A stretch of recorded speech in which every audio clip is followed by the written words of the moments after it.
no van a poder ver, pero me van a escuchar. Primera de Pedro 3:18. Primera de Pedro 3:18.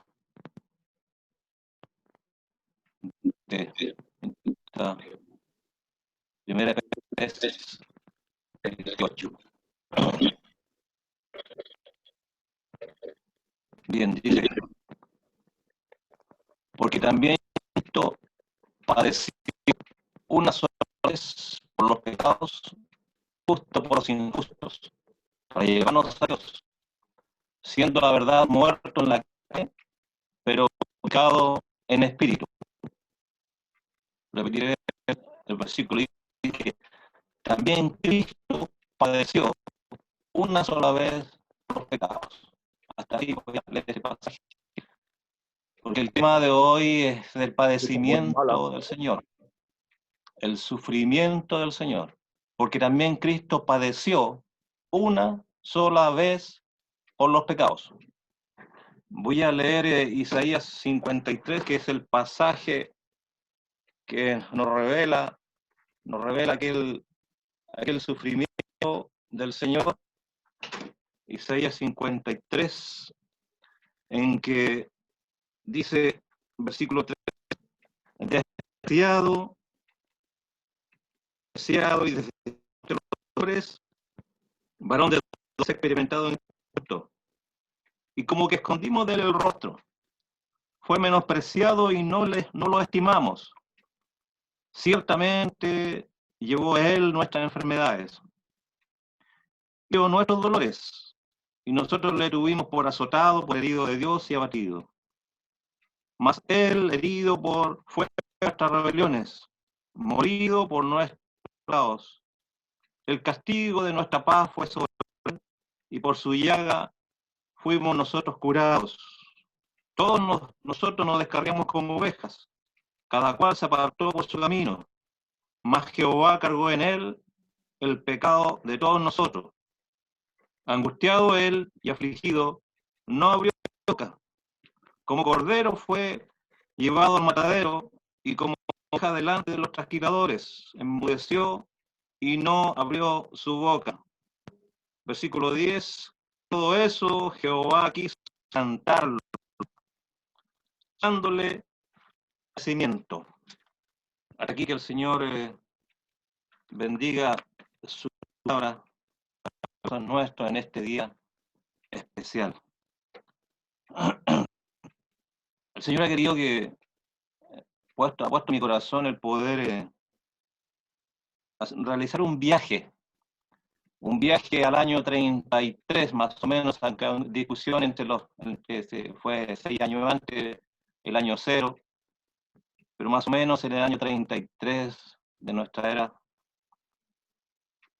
en el tiempo en que el Señor Jesucristo vino a este mundo a poder realizar una obra de amor, una obra de salvación. En el 33, dice que fue así, en el tiempo a Getsemaní, en el huerto. La primera parada que fue a realizar es el huerto, en el huerto de Getsemaní. Capítulo 26, a partir del versículo 37, dice que comenzó a entristecerse y a angustiarse en gran manera. Entonces Jesús les dijo, mi alma está muy triste hasta la muerte. Estamos en el huerto y dice que mi alma está muy triste hasta la muerte. Comenzó a entristecerse y a angustiarse, dice en Mateo. En Lucas 22, 44 dice, y estando en agonía, oraba intensamente, y era su sudor grandes gotas de sangre que caían hasta la tierra. Es la escena que nos presenta el Señor Jesucristo, en que les dice a los suyos, a Pedro, Juan y Santiago, les dice que está comenzando a entristecerse. Otra versión dice, estoy muy triste, siento que voy a morir. Otra dice, tristeza mortal está sobrecogiendo mi alma. la Biblia textual. Una tristeza mortal está sobrecogiendo mi alma. La presión que el Señor Jesús te está comenzando a tener es tremenda. Estoy muy triste, dice. Siento que voy a morir. Y les dice, les comenta a sus discípulos, mi alma está muy triste hasta la muerte. ¿Qué se le viene al Señor después? En Lucas dice que estando en agonía oraba más intensamente. Entonces un pasaje muy conocido, muy mencionado, que su sudor era como grandes gotas de sangre que caían hasta la tierra. Los científicos le tienen nombre, hematoidrosis. Hay médicos ahí en medio nuestro, conocedores. Hematoidrosis, en que los vasos sanguíneos se rompen y se mezclan con las glándulas sudoríparas. O sea, el sudor comienza a endurecerse y cae como grandes gotas de sangre hasta la tierra. Los científicos dicen, los conocedores dicen que 1 en cada 8 millones de personas puede producir esta experiencia de que los vasos sanguíneos se mezclan con las glándulas sudoríparas y comienzan a sudar. Esta es la angustia que el Señor estaba padeciendo, estaba comenzando a padecer el Señor Jesucristo. Entonces, como leímos en Isaías, dice que varón de dolores ha experimentado el quebranto en el versículo 3. Varón de dolores ha experimentado el quebranto, mencionado, anunciado 700 años antes que aconteciera. Está diciendo que al varón, mencionando al varón, está nombrando al varón y lo que le iba a suceder, un varón de dolores experimentado en quebranto. La NTV, otra versión, dice que hombre es conocedor del dolor más profundo. Este dolor es el conocedor del dolor más profundo. Muy profundo el dolor que está comenzando a experimentar el Señor. La segunda parte, en el concilio. Al Señor lo llevan al concilio. La palabra dice que el Señor fue arrestado en el huerto, fue llevado ante Anás, el sumo sacerdote que ya había salido. Caifás, el que estaba en vigencia como sumo sacerdote. Anás era el suegro de Caifás. Se lo llevan primero a Anás. A Anás es mencionado en Juan, solamente que se lo llevan a él, y Anás se lo envía a Caifás. En Juan, ante la presencia de Anás, un alguacil lo bofetea al Señor por haber contestado al sumo sacerdote. Entonces el Señor le dice algunas palabras. Comienzan a pegarle al Señor. Anás se lo envía a Caifás. Mateo 26, versículos 67 a 68 dice, entonces le escupieron en el rostro y le dieron de puñetazos y otros le abofeteaban, diciendo, profetízanos Cristo, ¿quién es el que te golpeó? Después de una declaración de Señor ante aquellos que le estaban haciendo las preguntas, él dice la verdad de sí mismo. Entonces, al decir la verdad de sí mismo, a ellos no les gustó esta respuesta del Señor. Tú eres el Cristo, dínoslo, y les dijo, si os lo dijere, no creeréis, y también os preguntaré, no responderéis ni me soltaréis, pero desde ahora el Hijo del Hombre se sentará a la diestra del poder de Dios. Entonces, ante aquella declaración del Señor, comienzan a escupirle, comienzan a darle de puñetazos, comienzan a darle de patadas. En Marcos 65 dice, y algunos comenzaron a escupirle y a abrirle el rostro y a darle de puñetazos y a decirle, profetiza, y los le daban de bofetazos. En Lucas dice, 22, 33 dice, y los hombres que custodiaban se burlaban de él y le golpeaban y vendándole los ojos le golpeaban el rostro y le preguntaban diciendo, profeta, ¿quién es el que te golpeó? Entonces, la imagen que podemos tener aquí ante el concilio, en que solamente querían matar al Señor, porque Él vino a resplandecer en los corazones de ellos, a decir la verdad.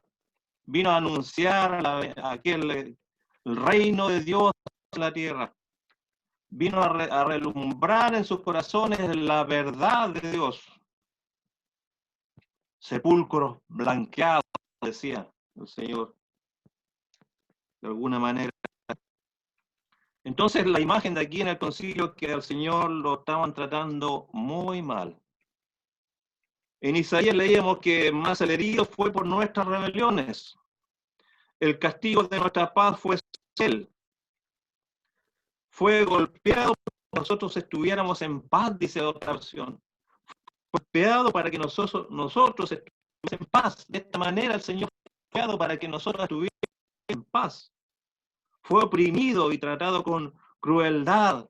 La NTV, la versión NTV, dice que fue oprimido, tratado con crueldad. Anunciado 700 años antes, que cumple a cabalidad en el año 33. Dice, di mi cuerpo a los heridores y mis mejillas a los que mesaban la barba. No escondí mi rostro de injurias y esputos. Isaías 50, versículo 6.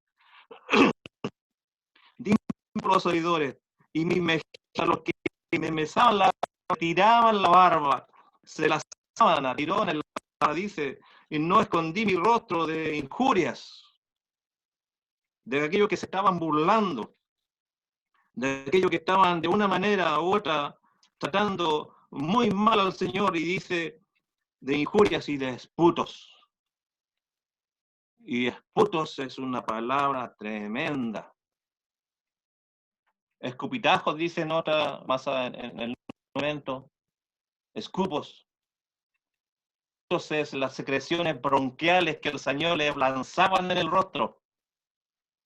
Entonces podemos ver esta imagen, por qué el Señor lo hizo, por qué lo resistió, porque Él tenía un plan que realizar, una voluntad que cumplir de aquel Dios todopoderoso que nos ha creado. Él tenía que realizar ello. Entonces vemos esa imagen ante el concilio, y el concilio lo que hace es enviar a Pilato, y vamos a la tercera parada, dice que en el pretorio. Mateo 27 dice, en los soldados del gobernador llevaron a Jesús al pretorio y reunieron alrededor de él la compañía, y desnudándole, verso 29, y pusieron sobre su cabeza corona de espinas, y escupiéndole tomaban caña y limpiaban en la cabeza. Aquí hay una imagen en el pretorio. Y entregó a Jesús después de azotar, le dice Marcos acerca de Pilato, para que fuese crucificado. Y le golpeaban en la cabeza con una caña y le escupían, y puesto de rodillas le hacían reverencias. La imagen en el pretorio es tremenda también, en que una compañía de soldados está alrededor de él en el pretorio y comienzan a castigarlo de latigazos, cubriéndole el rostro y dándole con una caña. Leí en Isaías 50, versículo que di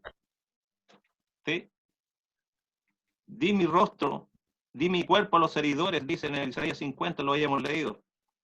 En otra versión dice que ofrecí mis espaldas a los que me azotaban. Di mis espaldas a los que me azotaban, dice. Entonces es una realidad que aconteció en el pretorio. Y para terminar, nos vamos al Gólgota. Al Gólgota. O en Lucas mencionado también como el monte de la calavera. Mateo 27, 31 dice, después de haberle escarnecido, le quitaron el manto, le pusieron sus vestidos y le llevaron para crucificarle. Lucas 20, 33 dice, y cuando llegaron al lugar de la calavera, le crucificaron allí. Está culminando aquella pasión del Señor, aquel suyo, en el Gólgota. Pero aún no termina. Él fue clavado sus pies en el madero, atravesado por clavos, para poder sostenido en un madero. Entonces, estando en el Gólgota, el Señor es clavado. Podemos hablar muchas cosas con respecto a los golpes que él recibió, las contusiones, los hematomas. Él iba totalmente desfigurado, totalmente ensangrentado. Y todo esto por amor a nosotros, hermano. Y aquel que escucha a través de Facebook, reconozca que Jesús vino a dar vida por usted. Él sufrió esto, anunciado en toda la Biblia, digamos, para que se cumpla aquello que tenía que ser destinado al Señor. Levantado entre el cielo y la tierra, fue sepultado y se levantó de los muertos al tercer día. Es una realidad de las vidas. Pero poder contemplar al Señor en el huerto, contemplar al Señor en el Sanedrín, en el concilio, contemplar al Señor en el pretorio y al Señor Jesucristo culminando en la cruz, clavado en el madero, para que todo aquel que en él cree no se pierda, mas tenga vida eterna. Que el Señor bendiga su palabra. Oremos.